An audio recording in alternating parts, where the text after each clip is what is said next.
यह पूरा मामला यूपीएससी और बीपीएससी की पीटी और मेंस की परीक्षाओं के लिए काफी महत्वपूर्ण हो गया है। 8 दिसंबर 2024 को पूरे सोशल मीडिया, प्रिंट मीडिया में यह खबर आने लगी कि सीरिया के जो प्रेसिडेंट हैं, बशर अल असद, ये देश छोड़कर ये रसिया भाग गए हैं। और पूरे राजधानी में और पूरे देश में असद की सत्ता का अंत हो गया है। और देश में विद्रोही संगठन जो थी एचटीएस, वो राजधानी दमिश्क यानी कि दमास्कस पर कब्जा करने के लिए आगे बढ़ गई है। और तुरंत ही इस खबर की पुष्टि हो गई और यह बात सही हो गई कि असद रसिया पहुंच चुके थे और एचटीएस अपने सहयोगियों के साथ, अपने नेता जोलानी के साथ ये दमास्कस पहुंच गई थी। किसी भी देश की सत्ता पर, वहां की राजधानी में वहां के विद्रोही संगठन का कब्जा हो जाना, ये एक दिन की घटना नहीं होती है। ये कई वर्षों से अनवरत चला आ रहा जो संघर्ष है, उसके कारण से होता है। ये आप देख सकते हैं, ये बशर अल असद हैं और ये जोलानी है, जो एचटीएस यानी कि हयात तहरीर अल शाम संगठन है ये, इसका ये मुखिया है और इसी ने इस पर, राजधानी पर कब्जा किया। बस समझ में आई? तो पहले हम देख लेते हैं कि सीरिया की स्थिति क्या है। सीरिया वेस्टर्न एशिया में स्थित है और वेस्ट एशिया की आप स्थिति यहाँ पर देख सकते हैं। बहुत सारे देश आपस में एक दूसरे से सीमा के साथ जुड़े हुए हैं। और इसका हश्र ये होता है कि जब भी किसी देश में कोई घटना घटती है तो दूसरे, तीसरे, चौथे देश प्रभावित होने लगते हैं और आपस में इनके जो रिश्ते हैं वो बदलते रहते हैं। आपको पता है कि 7 अक्टूबर 2023 को हमास ने इजराइल पर आक्रमण किया और तब से ये पूरा एरिया डिस्टर्ब चल रहा है। वैसे ये एरिया बहुत कम ही शांत रहता है, कुछ ना कुछ होते ही रहता है इसमें। तो ये एरिया में तो इजराइल में हमास ने जो आक्रमण किया, आप देख रहे हैं, इजराइल जो है सीरिया के साउथ वेस्ट में है। ठीक है, आपको यहाँ दिख रहा है।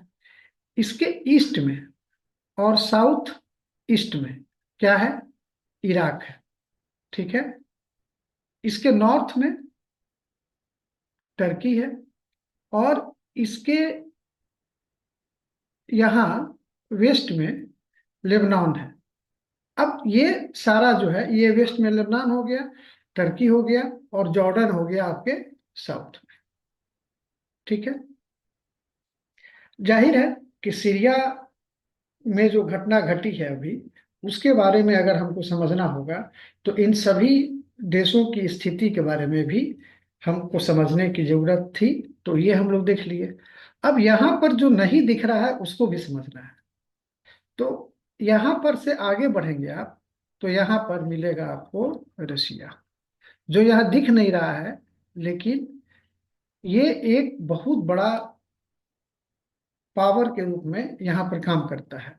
और दूसरी शक्ति, रसिया के अलावा जो दूसरी शक्ति है, दो ही शक्ति बड़े पैमाने पर काम करती है, वो है यूएसए।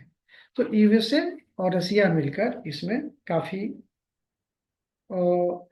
तरह की नीतियां बदलते हैं और उन नीतियों पर एक दूसरे को सपोर्ट करते हैं, ये जितने भी कंट्री हैं। और उसके कारण से ये दोनों अपोजिट रहकर अलग अलग देशों को सपोर्ट करते हैं। इससे जो है संघर्ष का जो इंटेंसिटी है वो हमेशा बढ़ जाता है। अब हमको समझना होगा कि आखिर ऐसी परिस्थिति क्या बनी जो कि सीरिया में सत्ता का अंत हो गया और ये सत्ता कब से थी? ये जो सत्ता थी, पहले हम थोड़ा सा ये समझ लें कि हम वर्ल्ड हिस्ट्री की बात नहीं कर रहे हैं, ठीक है ना? तो हम बहुत पहले से नहीं जाएंगे, लेकिन हम ये देखेंगे कि 1946 तक सीरिया जो है, ये फ्रांस का कॉलोनी हुआ करता था, यानी कि उपनिवेश हुआ करता था। ये 1946 में इंडिपेंडेंट हुआ। और जब इंडिपेंडेंट हुआ तो उसके बाद में कई प्रकार की जो शक्तियां जो रीजनल थी। अब देखिए, रीजनल शक्तियां जब हम कह रहे हैं तो उसका क्या मतलब है? उसका मतलब है कि यहाँ पर सुन्नी पॉपुलेशन, शिया पॉपुलेशन, और शिया में अ, अलावी या अलवाइट्स, आप जो भी कह लीजिए। तो सुन्नी यहाँ पर 74% है, ठीक है। शिया यहाँ पर करीब करीब 12% है। ये इसी का अंग है। इसके अलावा यहाँ पर कुर्दिश है, और भी छोटे छोटे कई प्रकार के सेक्ट्स हैं। तो आप देख रहे हैं कि सिविल वार जो है, मतलब 1946 में जो ये शुरू हुआ, ये सभी आपस में लड़ने लगे, और कभी कुर्दिश, कभी कुछ के अंदर में क्षेत्र आते रहे। 1967 में 1967 में हाफिज अल असद हाफिज अल असद ये तख्ता पलट किए, और तख्ता पलट करके शक्ति अपने हाथ में लिए, ठीक है। अब ये शक्ति जो लिए, इसके बाद में ये सत्ता चलाते रहे। बाद में इनको लगा कि अब मेरे बाद कौन बनेगा, तो इन्होंने अपने बड़े लड़के बासेर अल असद को इसके लिए तैयार किया, ठीक है। अब बासेर अल असद की मृत्यु जो है हो गई, और उसके कारण से इन्होंने अपने छोटे बेटे बसर अल असद को तैयार किया है। अब बसर अल असद कौन है, इनके बारे में अगर हमको समझना है तो थोड़ा सा हमको चलना पड़ेगा उस वाले स्लाइड पर। बसर अल असद इनके छोटे पुत्र हैं, और ये आंख के डॉक्टर थे। इन्होंने आंख की डॉक्टरी की थी, और ये एमबीबीएस किए थे। ये लंदन में प्रैक्टिस कर रहे थे, और इनकी राजनीति में कोई दिलचस्पी नहीं थी। लेकिन 2000 में जब इनके पिता हाफिज अल असद की मृत्यु हो गई, तो ये सत्ता संभाले, यानी कि ये 2000 में सत्ता संभाले। तो आप देख रहे हैं कि 1946 में जो सीरिया फ्रांस से स्वतंत्र हुआ, उसके बाद से 1967 में 1967 में तख्ता पलट करके हाफिज अल सईद ने जो सत्ता पर कब्जा किया, वो कंटिन्यूअसली 2024 तक ये चलते रहा। 2024 तक चलते रहा, ठीक है। इसके बाद में अगर हम देखते हैं कि 2000 में ये असद ने सत्ता हासिल की अपने पिता की मृत्यु के बाद। और उस समय से जब ये 2000 में जब ये आए, तो इन्होंने बहुत अच्छी छवि अपनी बनाई। एक तो डॉक्टर थे, लंदन से आए थे, तो ये बहुत उदारवादी मतलब नीति लेकर आए, और ये सुधारवादी अपना इमेज बनाए। इन्होंने पूरे देश को मॉडर्नाइज किया, इंटरनेट लगाया, और लोकतंत्र पर भी इन्होंने बहुत सारी बातें कही, और एक ऐसा इमेज बनाया कि ये लोकतंत्र के समर्थक भी हैं, और ये जो है देश में सुधार करना चाहते हैं और विकास करना चाहते हैं। इसके बाद में ये एक घटना घटती है, आपको भी याद होगा, अरब स्प्रिंग 2011 में। 2011 में जो अरब स्प्रिंग की जो घटना घटती है, वो आपको याद होगा कि ट्यूनेशिया में ये घटती है सबसे पहले। ठीक है। और ये यहीं से शुरू होता है सीरिया में सिविल वॉर। तो 2011 में जो शुरू हुआ ट्यूनेशिया में सबसे पहले, तो ये लोकतंत्र के समर्थन में था। ठीक है ना। अब इससे क्या हुआ कि कई देशों के जो शासक थे वो हट गए अपने अपने कंट्री में। ठीक है ना। और इसमें जो जो महत्वपूर्ण थे वो खुद ट्यूनेशिया के जो डिक्टेटर थे, लीबिया के शासक, यमन के शासक। अब ये केवल बच गए थे सीरिया में असद, जो कि हट नहीं पाए। और इनके हटने का नहीं कारण था कि इन्होंने 2011 में जो अरब स्प्रिंग हुआ, तो इन देशों के तानाशाहों ने भी अपना सप्रेशन किया था इनका, अरब स्प्रिंग वाले मूवमेंट का। लेकिन 2011 ये सीरिया को जो है रसिया और ईरान ने काफी सपोर्ट किया, और इसी सपोर्ट के कारण ये बच गया। लेकिन इनके बचने से जो इनकी अपोजिट पार्टीज हैं, जो कि नहीं चाहते थे कि ये लोग सत्ता में रहें, तो जैसे कि सुन्नी समर्थित जो लोग हैं, जो कुर्दिश हैं, और जो लोग यूएसए से सपोर्ट लेते थे, ये नहीं चाहते थे, क्योंकि यूएसए और रसिया अगेंस्ट। तो रसिया जो चाहता था इनको, तो यूएसए चाहता था कि इनमें से कोई बन जाए। ठीक है। अब इसमें जो है ये स्थिति बनी 2011 में। तो अल कायदा ने जो है, जो कि काफी महत्वपूर्ण था, आपको भी ये पता है, अल कायदा ने जो है वो इसी अ, जोलानी को अपने एक इसको जो एक मिलिट्री कमांडर था, जो कि अ, दूसरे दूसरे एक्चुअली जो जोलानी के फादर थे, वो सीरिया के ही गोलान हाइट्स के क्षेत्र के थे, लेकिन ये चले गए थे सऊदी अरब। और सऊदी अरब के बाद में जो फिर आए ये सीरिया। और सीरिया में जब आए तो ये जो जोलानी है, ये जो लोकल मिलिटेंट्स हैं उनकी सेना में ये भर्ती हो गया।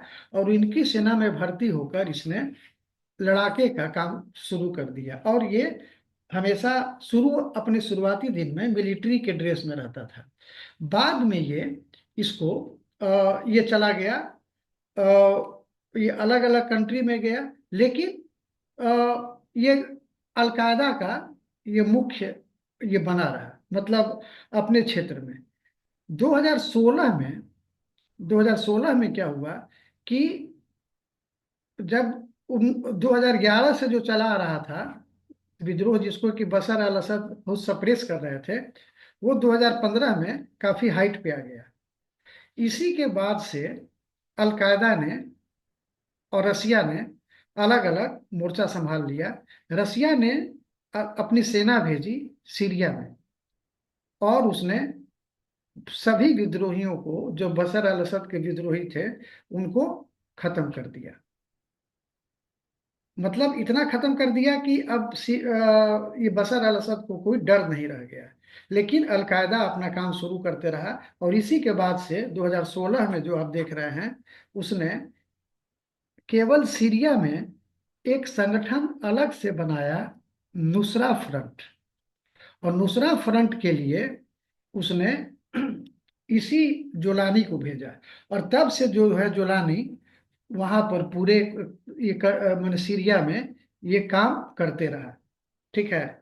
अब स्थिति उसके बाद में ये बन गई कि पूरे सीरिया में चार तरह के फोर्सेस 2016 के बाद से चार तरह के फोर्सेस काम करने लगे।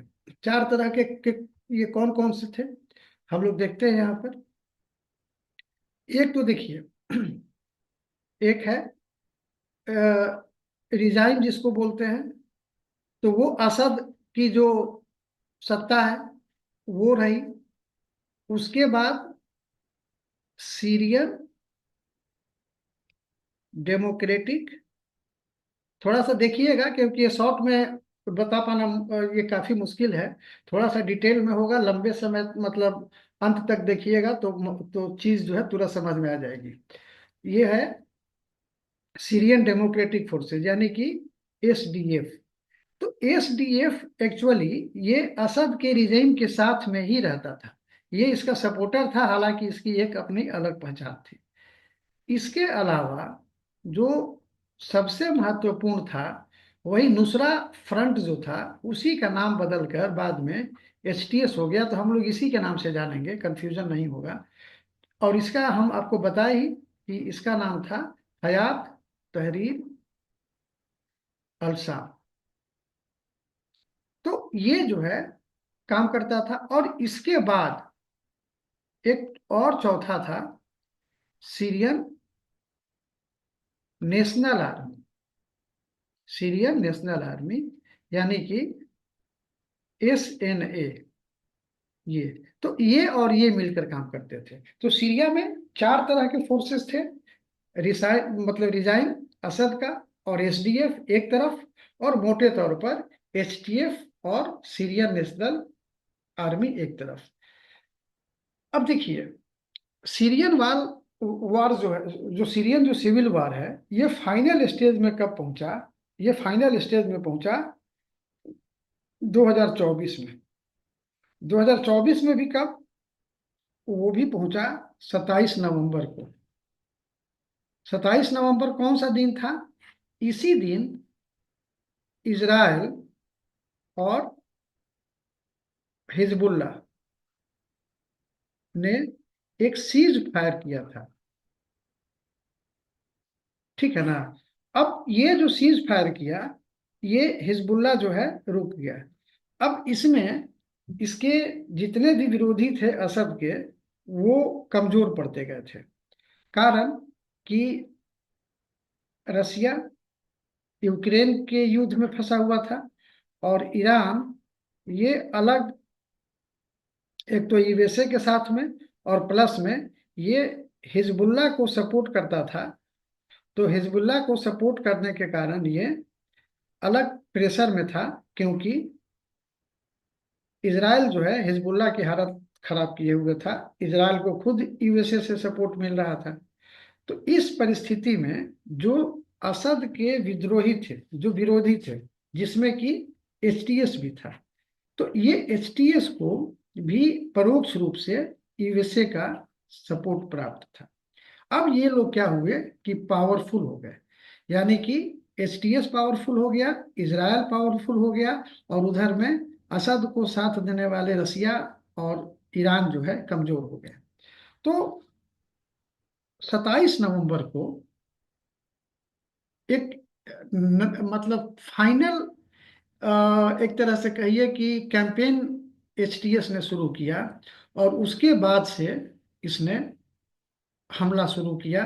और 27 नवंबर का देखिए, ये तो पहले पूरे देश में जो सीरिया में है, अगर आप यहाँ पर देखेंगे अलेपो, अलेपो एक सिटी है, अलेपो एक सिटी है, उस पर ये कब्जा किए हुए था, ठीक है।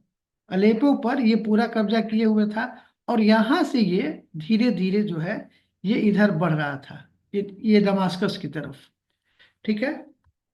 अब यहाँ से इसने पहले तो अलेपो पर किया, और उसके बाद से देखिए फेज्ड फेज्ड मैनर में 27 नवंबर के बाद से 8 दिसंबर के बीच फेज्ड मैनर में ये आगे बढ़ा है। और अलेपो पर, और मतलब शुरू करते हुए होम्स शहर है वहां पर, और उसके बाद में ये, अब देखिए ये 27 नवंबर पर ये अलेप्पो से निकला, और ये अलेप्पो के बाद में हमा शहर पर कब्जा किया। उसके बाद में दर्रा शहर पे कब्जा किया, होम्स पे कब्जा किया, और 8 दिसंबर को ये फाइनली ये पहुंच गया राजधानी दमिश्क में। तो इस तरह से ये पूरी घटना घटी। अब सवाल ये है कि जैसे ही एचटीएस के लोगों ने प्रवेश किया राजधानी में। अमेरिका ने जो है, अमेरिका यानी यूएसए ने इसको सपोर्ट कर दिया और कहा कि नई रिजाइम को हम सपोर्ट करते हैं और उसके साथ कोऑपरेट करेंगे काम करने में। इसका मतलब है कि यूएसए ने एचटीएस को मान्यता दे दी। असद चले गए रसिया। अब सवाल यह है कि आखिर ऐसी क्या स्थिति थी। और देखिए, अब इस जो आपको जो ये चेहरा दिख रहा है जोलानी, ये भी मतलब इसके साथ भी कई कहानी है। एक तो ये पहले मिलिट्री कमांडर के रूप में अलग अलग छोटे छोटे जो विद्रोही संगठन था उसमें काम करता था। उसके बाद ये अल कायदा में आया। ठीक है। उसके बाद जब ये अल कायदा में आया तो ये मिलिट्री की पोशाक में रहता था।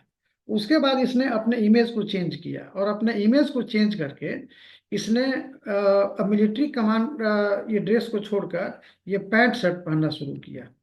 और ये उदारवादी जो है अपना एक कंसेप्ट लाया। मतलब ये लिबरलिज्म का जो है एक कंसेप्ट लाया और उसमें इसने बात की सिस्टम को सुधारने की और कहा कि इंस्टीट्यूशनलाइज्ड होना चाहिए पूरा सिस्टम, यानी कि संस्थागत होना चाहिए।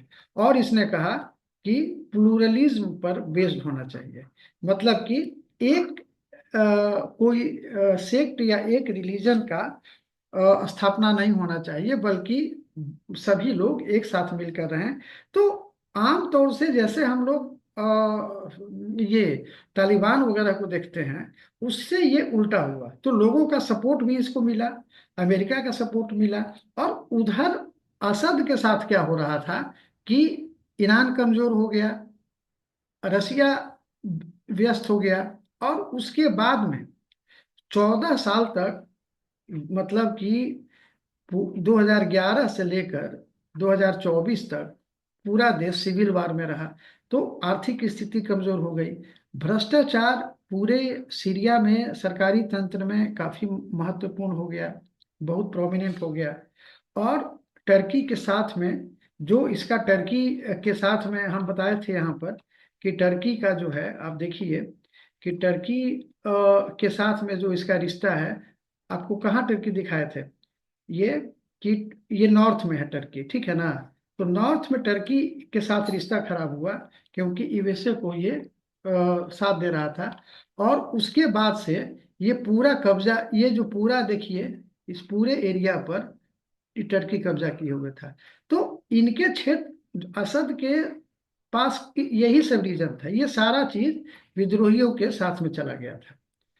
तो इनकी पूरी अर्थव्यवस्था जो है वो खराब हो गई थी। और करप्शन पूरे देश में था। और उधर जो है जोलानी अपने को एक लिबरल नेता के रूप में पेश कर रहा था। तो स्थिति जो है इनके अगेंस्ट में चली गई। अब देखिए कि 2021 में जो है, रिपोर्ट भी तो कम ही आती थी, 2021 में जीडीपी 8.9 बिलियन अमेरिकी डॉलर का रह गया था। जबकि यही चीज 2021 में जो है ये 8.9 बिलियन जो था, 2011 में ये 67.5 बिलियन डॉलर का रहा है। पर कैपिटा इनकम देखिए 421 रहा था, जो कि 2,971 था। तो और 90% पॉपुलेशन जो है ये पॉवर्टी, मतलब बिलो पॉवर्टी था। तो इस तरह से सीरिया की स्थिति जो है खराब हो गई सत्ता की, और विद्रोही मजबूत होते गए। और अंततः जो है उन्होंने दमास्कस पर ये कब्जा कर लिया और ये अ, आ गए। तो इस तरह से सीरिया के सिविल वार का 8 दिसंबर 2024 को ये अंत हो गया। ठीक है, आशा है आप इसको अच्छे से समझ लिए होंगे। और ये मेंस के लिए काफी महत्वपूर्ण है। पीटी के लिए भी बहुत सारे सवाल इसमें से निकलते हैं। आप इसको एनालाइज करिएगा। हम लोग अगले क्लास में इस पर जो भी प्रश्न बनते हैं हम लोग उस पर चर्चा करेंगे। ठीक है। Thank you.